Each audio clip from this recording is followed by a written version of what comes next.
Hello, everybody, and welcome to another edition of Cat's Corner. You guys are here already, so why not reach down and hit the subscribe button? It's free of charge, after all. Our guest this week is a former Cardinal, one of the finest defensive shortstops I have ever seen. Dare I say, a fan favorite? I think he is. I think he was. We say hello to Brendan Ryan. What's up, Brendan? How we doing, Jim? Good to see you.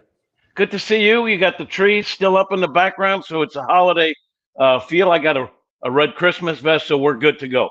My first question is, I always like to find out, you're home in L.A., correct? Yep. Mm-hmm. So tell me what you're up to now, okay? You're removed from the game of baseball for now. What's your day-to-day? What are you up to? Basically, full-time lifeguard duty and not getting paid for it. But it's one life-saving moment after another.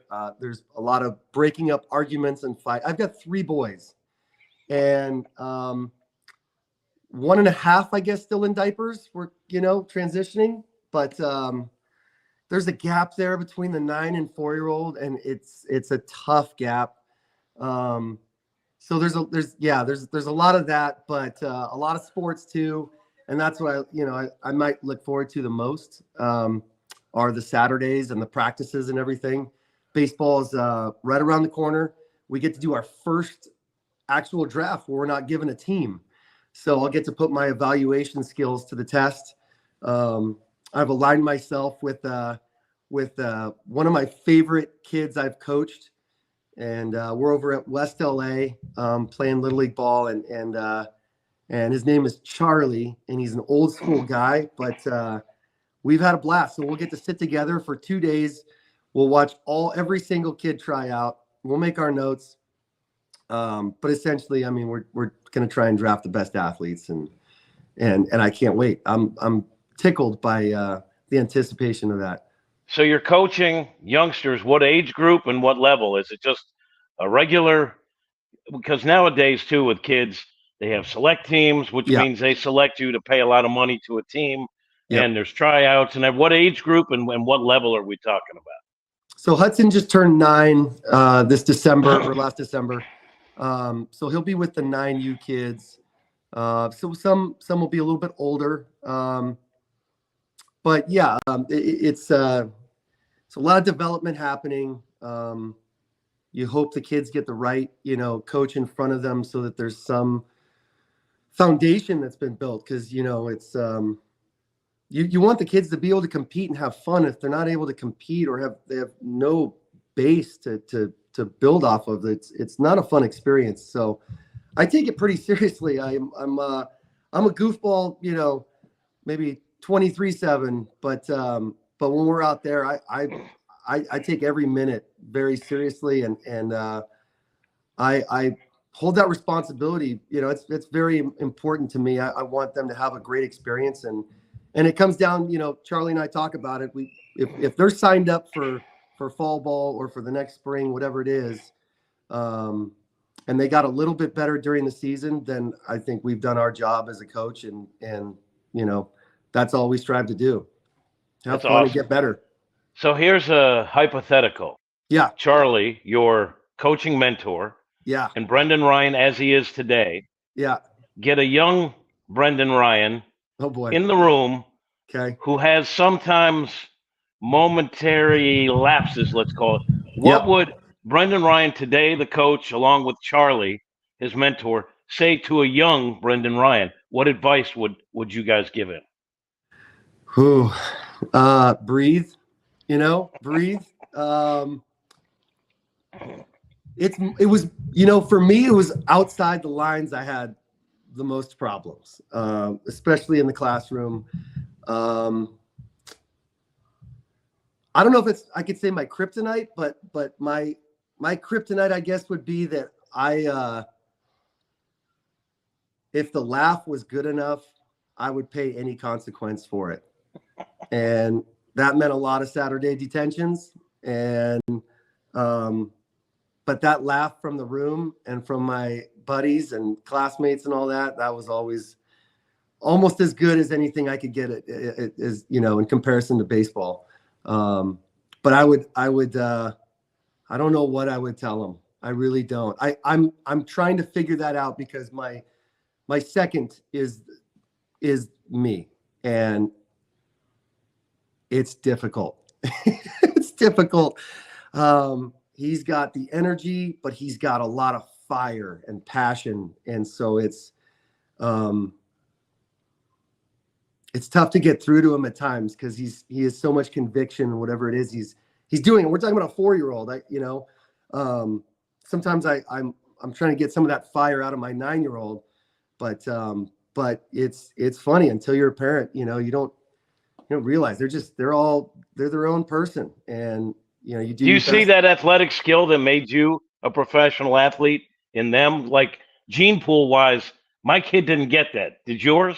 It's funny you asked that. It's because so it goes Hudson, Jameson, and Declan, and Jameson again is a lot like me, both personality wise and body type. He's he's slender. Hudson is humongous. He's 85 pounds in third grade, and he's proportionate. I mean, he's humongous. So he'll have a whole different experience sports wise than I had. Jameson is going to have to sort of, so here, let me say this. What helped me a ton was playing with kids, 2 grades older and trying to keep up with them. My dad always did that for me, but I was always the littlest kid on the team, so I had to learn all these things that would eventually help me later on in my career, like hitting the ball deep in the zone, moving a guy over, being able to hit and run, execute a bunt, all these little things, were sort of ingrained in me that I needed to be able to do. And then as I grew and caught up and started playing against kids my age, some of the power or whatever started to come. And then we got to wooden bats and I lost all that. But yeah, Jameson is going to have a similar experience to me where he's going to be,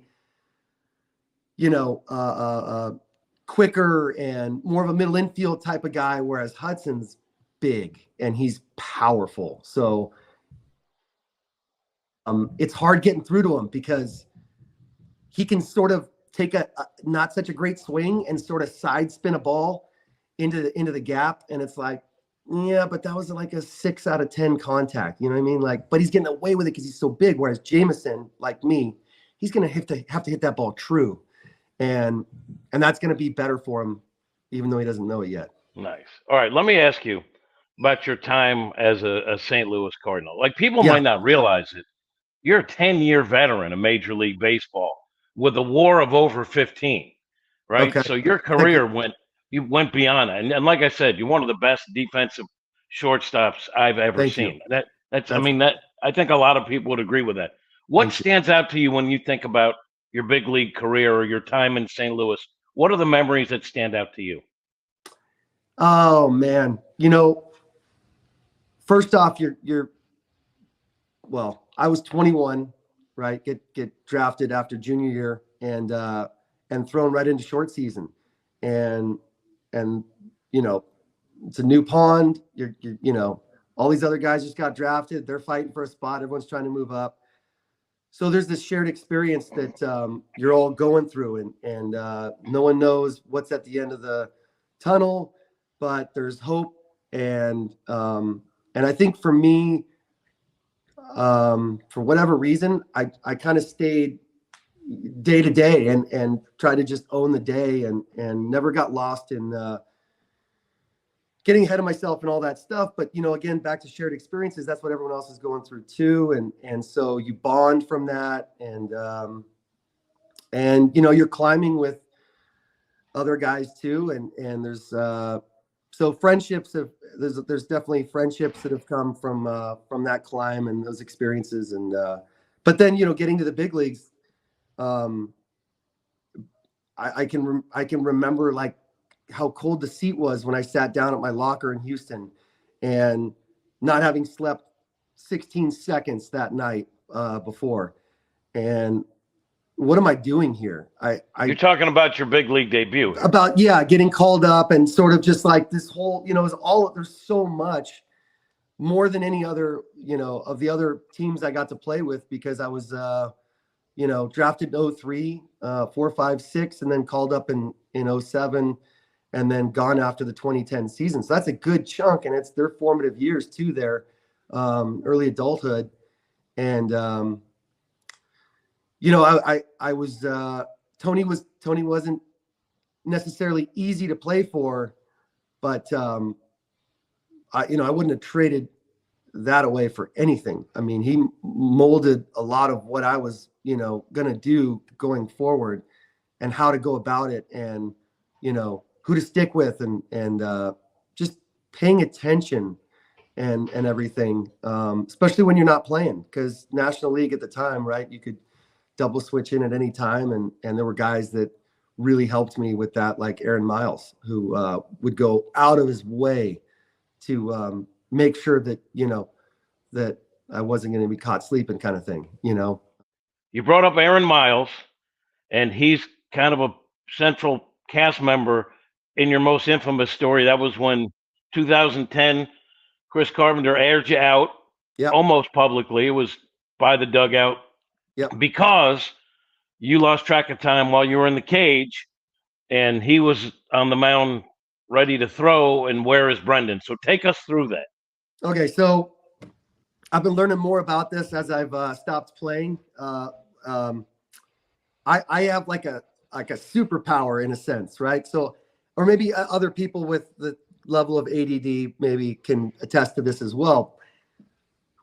I can focus like crazy on something, but then everything else is gone. Like nothing exists, right? So maybe that helps when there's all the noise in the stadium and all that. But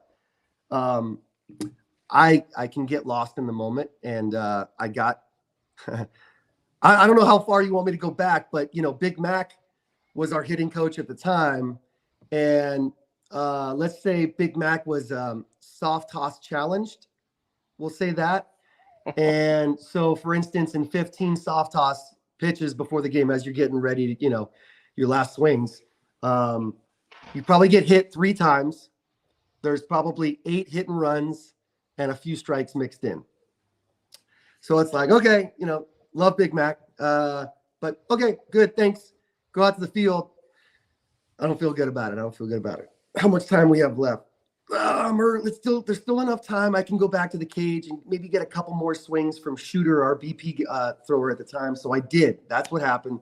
I go back to the cage, and it took 5 or 6 pitches. By the 6th pitch, I started feeling really good. It was like, okay, another one. Bang, bang, bang, bang.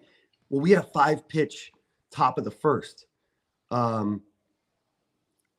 Yeah, and so Big Sweat comes running over, right?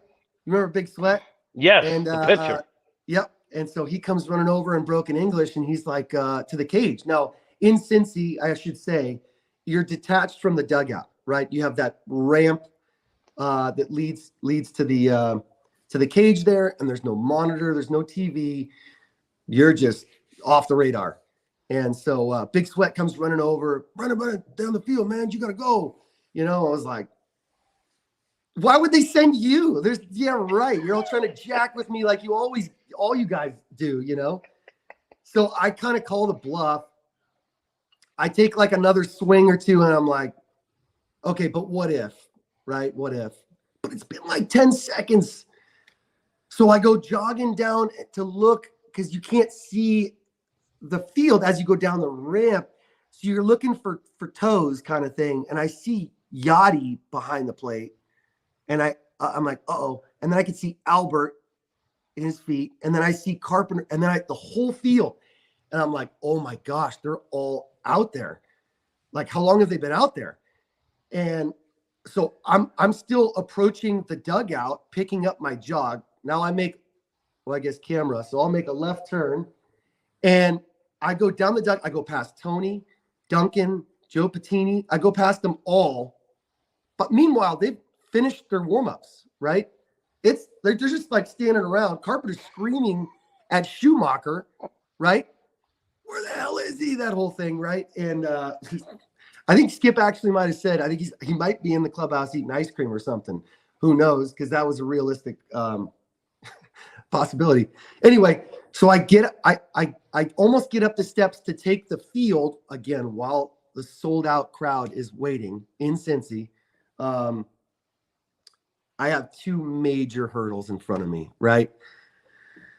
Before I get to the steps, I realize that our Mike Aldretti's kid was in a baseball tournament in town, and the whole team was there for batting practice, and they wanted to try on my glove and blah, blah, blah. You could go wreck my car. You could burn the house down. Do not put your hand in my glove ever, right? Just one of those things. So I took my glove back to my locker in BP. So as I'm running down the dugout, I realize, oh, dear God, I don't have a glove. And I look to my, I look to my left, and I see the first glove I see that's right-handed throwing, I grabbed it. It happened to be Miles's 8-inch second base glove or whatever. I'm like, it'll do. Get out the short. Carpenter's on the mound, and I look down and my shoelaces are completely untied. Completely untied.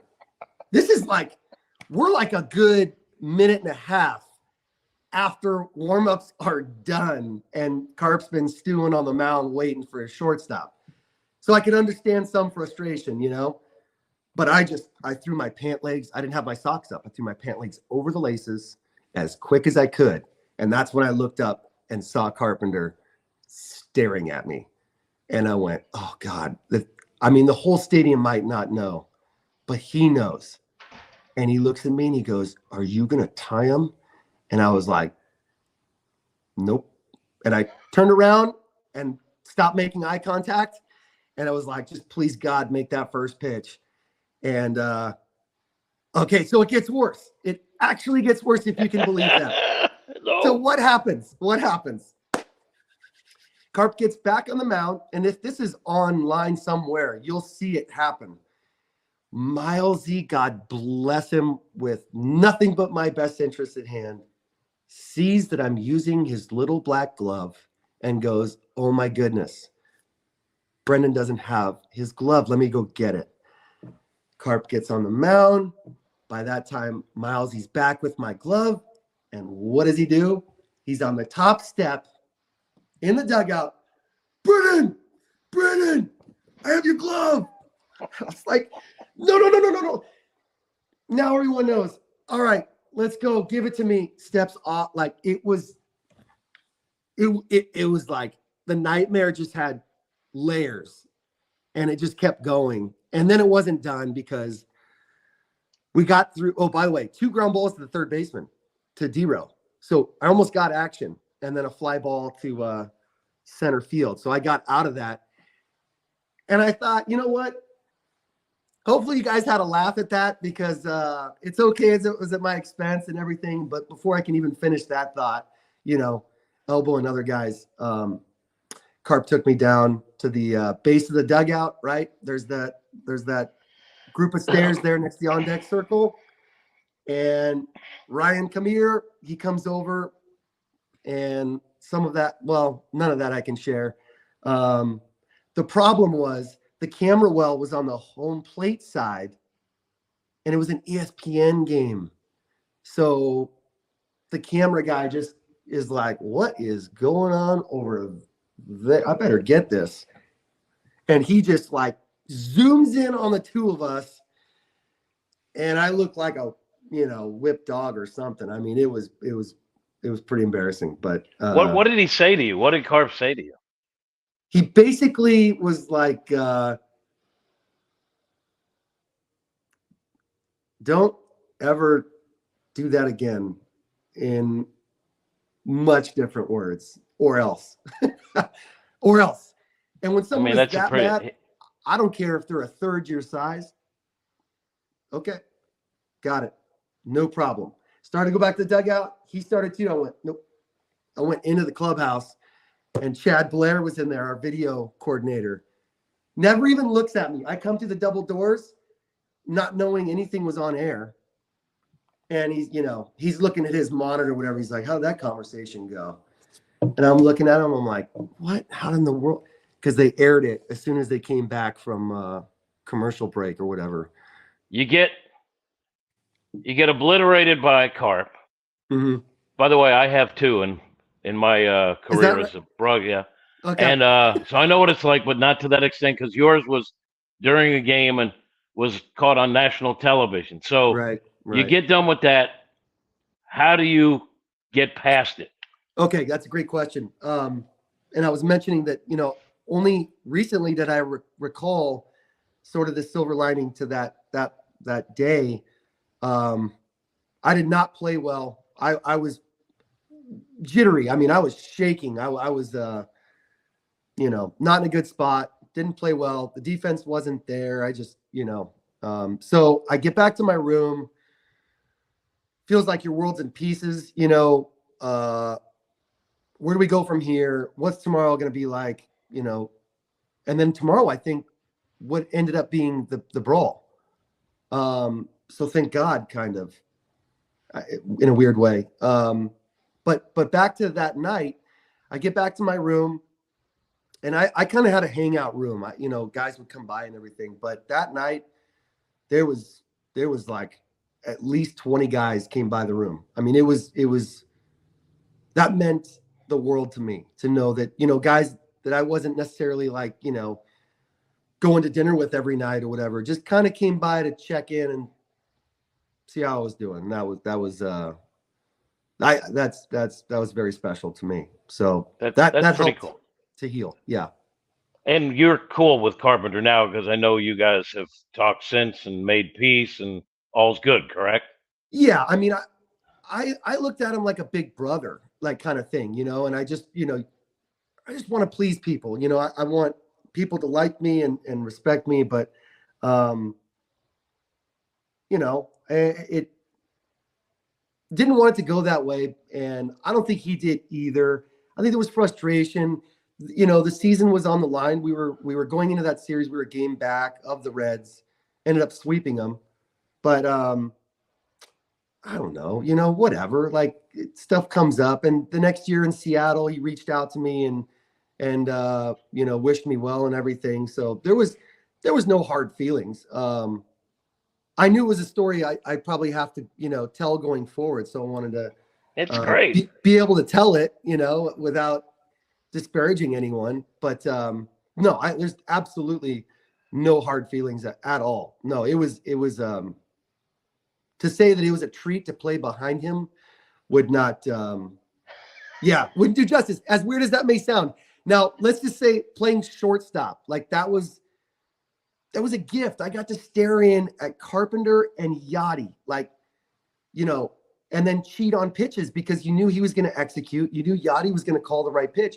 And then, if it was a ball I knew was going to be to my backhand, I'd move to my left, because then I could start cheating to my right to get some motion going that way. And it just felt very harmonious. Is that the word? I feel like I'm dropping some big words on you, but Sure.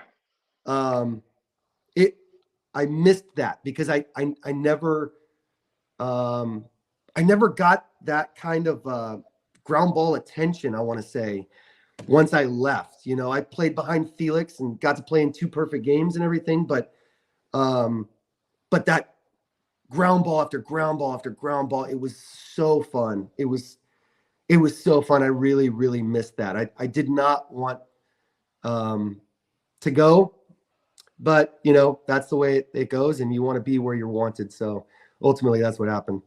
You mentioned perfect games. 2012, you're with Seattle facing the White Sox. Umber has a perfect game going. Yep. You could sense the emotion, the excitement as you watch the broadcast, and you have 2 strikes on you. And I just saw this clip the other day, and a pitch comes, slider, way outside. Yeah. You check your swing. You don't offer it, but they ring you up anyway. And I could see you protesting a little, but it's like, doesn't matter. That's a perfect game. Go away, It's right? over. Yeah, it's over. I pinch hit for that at bat. So 26 straight outs before that. fouled one straight back on the 3-1 pitch. Shouldn't have missed that one. Got a little too excited. And I think that's why Brzezinski called the slider 3-2. In my mind, there was no way he was going to throw a breaking ball. 3-2, perfect game on the line. Like he needed to throw a strike, but that's why. And I knew who was behind the plate. And so I knew if it was within a foot of the outside corner, I better be moving the bat. And so that's about where that pitch started. And that's why I even thought about offering when that pitch started where it did, because it went all the way to the backstop. Right. I don't know if you mentioned. And so when he rung me up, I was like, that split second, I celebrated for half a moment. I wrecked it.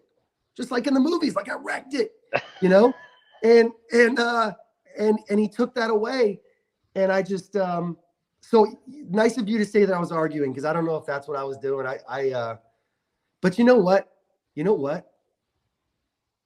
Even after all that frustration and everything that I was sharing with the umpire after that, as the ball is being fetched and thrown to first base and I'm not running, by the way, how weird would that have been if I beat that throw out? Right. That'd have been forever. But anyway, yeah, he actually asked me to sign the picture of the last pitch, like a couple months after that. That's cool. Is it though? Like, I mean, I think it's cool. Yeah, your piece of history, even though you didn't go around, I saw it. Yeah.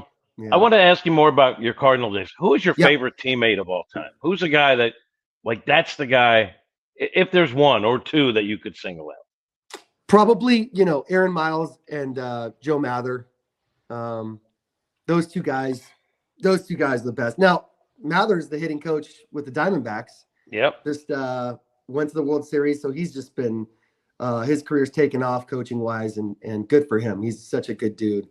And Miles, he just seems like he's found a happy spot in his life, and he's had a couple more kids, and we gotta catch up here soon. But I'm eternally grateful to Milesy for helping me out when it probably came at his expense, whether it was an at bat or some, playing time, that kind of thing. I mean, that's as unselfish as someone could be. And I tried to pay that forward, when I got the chance, whether it be with Seattle with a Brad Miller or something like that. There's plenty to offer. And a lot of it's from learning from failure. Now, my kid's a big baseball fan and loves the Cardinals. He's 14 now. He plays, right? He plays. He's a pitcher. We don't know how good, but again, he's inherited my genes, so we'll see what happens. Yeah. But I mentioned I was gonna interview you today. Yeah. For the Cats Corner, and he said Brendan Ryan, and he said good defense, licks his shoulder, and I was like, that's the guy. So tell me, for that, you had this thing where you would lick your shoulder, lick the uniform. What was that all about? I don't even know if I was ever able to pinpoint it, but it was like, if this left shoulder starts as a right-handed hitter, if this starts the swing, you're in trouble. Your bat's not going to be in the zone. You're going to be rotational. You're going to be in and out. And I think it was, you'd see Matt Williams playing against the Dodgers as a Giant, all those years. And he was kind of, he kind of had the chaw going, and it was all, a mess and everything. But I think it was like a sort of a nervous twitch type of thing. And it was to keep that shoulder in and allow me to, shoot the ball the other way and do all that stuff that they don't, that they cringe at, I guess, in today's game. But I think that's what it was to keep because it wasn't, I would get asked, like, what flavor is that sleeve? Is it grape? Is it like what, but no, I think that's where it came from. It's a tick about mechanics, making sure I think so. Your shoulder's in the right. Yeah, that makes sense. Yeah. You mentioned today's game. How much do you watch? Have you watched the Cardinals? I'm just curious. Have you seen Mason Wynn play? He's a shortstop. Now, that kid's tools are unbelievable. Yeah, and then you combine that with the guru of all gurus in José Oquendo. someone whose name comes out of my mouth at least every other day. He is the best hidden secret weapon, whatever you want to call it, in the game. You know, what he did for me personally just changed my career. Simple little things. And I, last year doing the fantasy camp out there at in Jupiter, which, by the way, anyone watching, if you're at all on the fence about doing fantasy camp, it is the greatest experience. You have to do it. It is so much fun. The guys that come out, it's a blast. There's a lot of laughs and everything. But back to Oquendo and everything, I saw Donovan and a couple other guys out there working with Oquendo, and it was, end of January or something. So they were out there extra early. Tell me more, and they can probably figure this out. Tell me more about why Oquendo is special to you.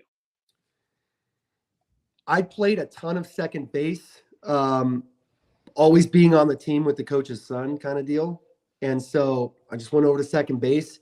But, again, like early on, I'm on the other side of diamond. I'm learning these other weird throws because they're just more natural from that angle.